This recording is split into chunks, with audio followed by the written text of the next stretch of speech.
కల్తీ లడ్లు వ్యవహారంలో మళ్ళీ మొన్న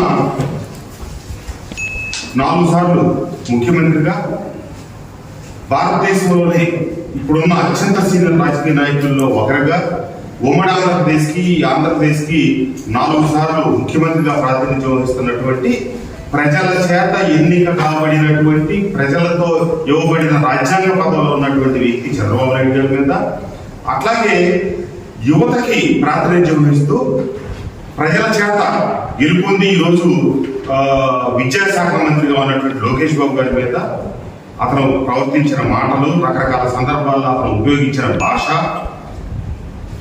వెరసి నిన్న ఇబ్రహీంపట్నంలో కొంత అలజడికి దారితీసింది.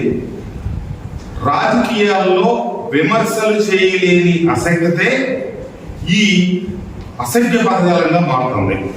అదే జోగి రమేష్ మాటల నుంచి వచ్చింది.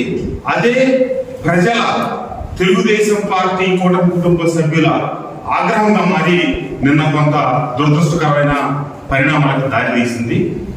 ఇదేది సమాజంలో మనం కోరుకునేది కాదు, మనం మంచిది కాదు.